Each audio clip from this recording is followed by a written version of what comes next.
Assalomu alaykum. Xabarlar.uz kanali o'z ishini boshladi. Agar kanalda birinchi bo'lsangiz, like bosib, obuna bo'lishni unutmang.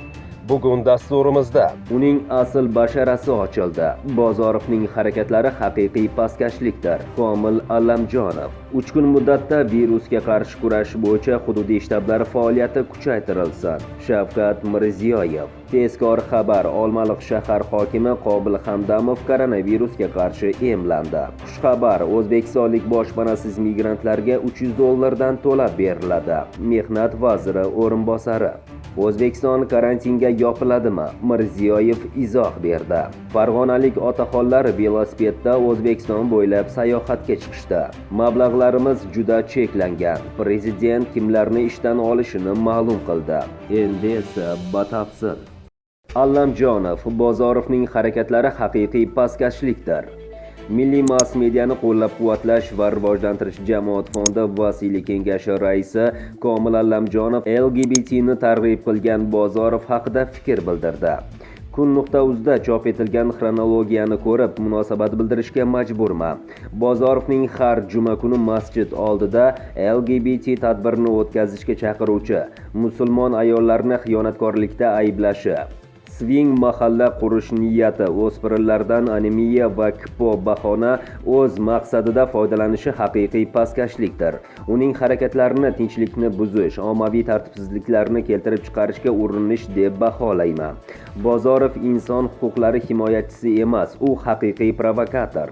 Ushbu holatning barcha ishtirokchilari aybdor blogerlar va ayniqsa Bozorovga huquqiy baho beriladi deb umid qilaman. Bizda samasud emas, qonun ustuvor bo'lishi kerak, deya ta'kidladi Allamjonov.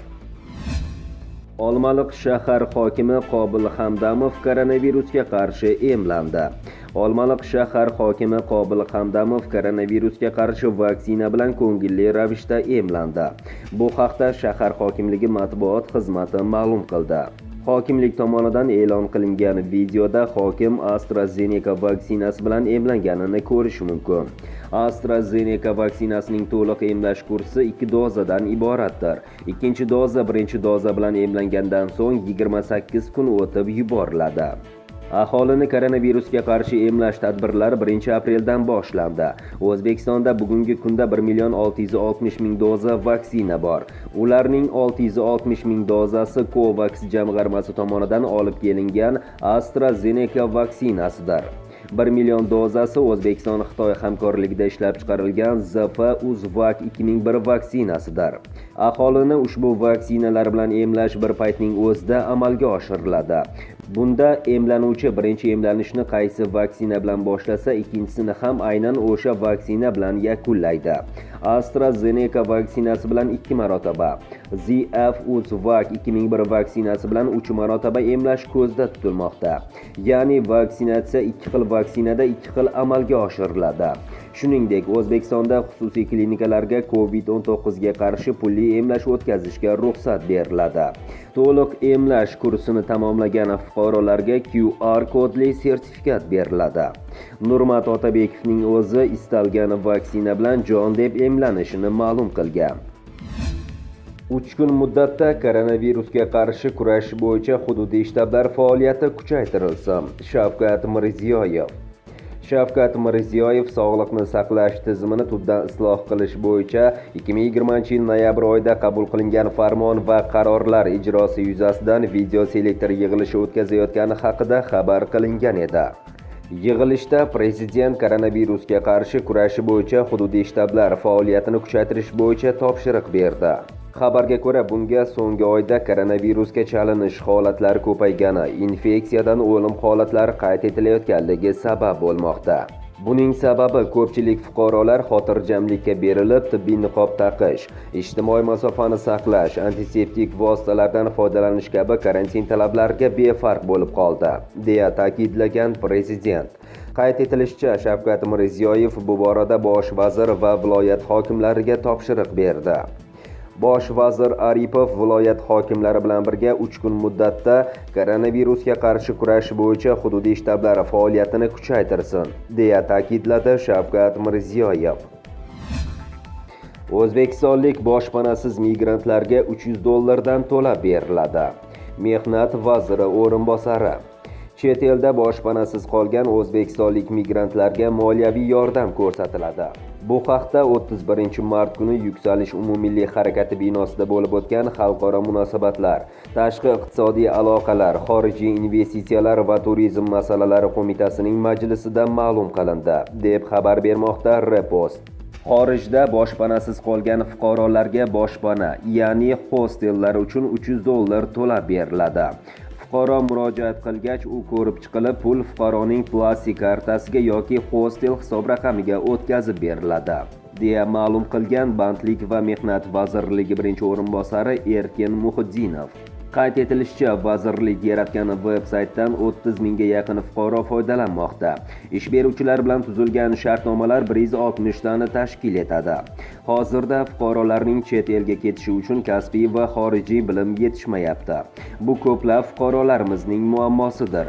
Shu sababli mutlaqo ishsiz ayollar daftari temir daftarga kiritilgan hamda shu kabi ijtimoiy yordam zarur bo'lgan fuqarolar uchun bepul o'qitish tizimlari yo'lga qo'yilgan.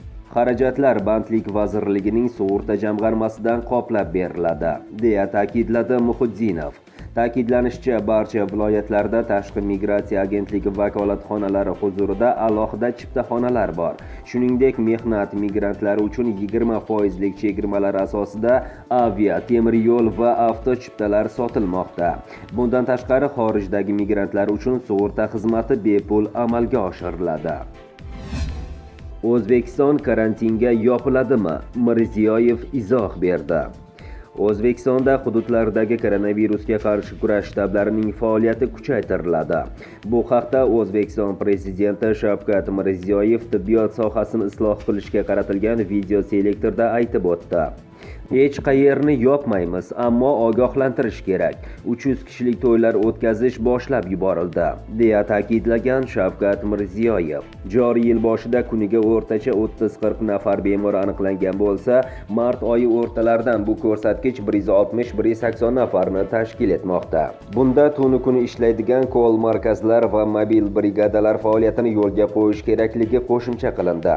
Bundan tashqari, bosh vazir o'rinbosari Behzod Musayev va Sog'liqni saqlash vaziri Abduhakim Hojiboyevga bir hafta muddatda dori-darmon va himoya vositalarining kamida 3 oylik zaxirasini shakllantirish ko'rsatmasi berildi. Prezident Toshkent shahar hokimi Jahongir Ortiqxo'jayevni alohida ogohlantirdi. U poytaxtda nazoratni kuchaytirishi kerakligini qo'shimcha qildi. Farg'onalik otaxonlar velosipedda O'zbekiston bo'ylab sayohatga chiqishdi. Farg'onalik 27 nafar otaxon velosipedda O'zbekiston bo'ylab sayohatga chiqdi, deya xabar bermoqda Daryo muxbiri. Mazkur sayohat orqali yurtimizda ichki turizmni rivojlantirishga hissa qo'shishni niyat qilgan otaxonlar 31-mart kuni Qo'shtepa tumanidan Samarqand shahriga yo'l olgan. Otaxonlar Qo'qon, Toshkent, Guliston, Jizzax, Samarqand yo'nalishi bo'yicha sayohatni amalga oshirishni rejalashtirilgan. Yo'l-yo'lakay ular mazkur hududlardagi tarixiy obidalar va diqqatga sazovor joylarni ziyorat qiladi. Sayohatchi otaxonlar soatiga o'rtacha 20 km yo'l yurib, 4-aprel kuni Samarqand shahriga yetib borishni maqsad qilgan. Ma'lumot uchun, sayohatchi otaxonlarning eng yoshi 60 yoshni qarshilagan bo'lsa, eng keksasi 80 yoshga to'lgan. Mablag'larimiz juda cheklangan. Prezident ayrim hudud rahbarlari ishdan olinishini aytdi. Afsuski, ko'pchilik rahbarlar tibbiyotga oid qo'yilgan vazifalarni to'liq tushunib yetmayapti. Bugun ham masalani ichiga kirmagan, dunyoqarashi o'zgarmagan, ushbu savollarga javob bera olmagan soha va hudud rahbarlari ishdan olinadi. Chunki mablag'larimiz juda cheklangan. Agar bu masala bilan muntazam shug'ullanmasak, xalqimizni rozi qila olmaymiz, deya ta'kidladi Prezident Shavkat Mirziyoyev.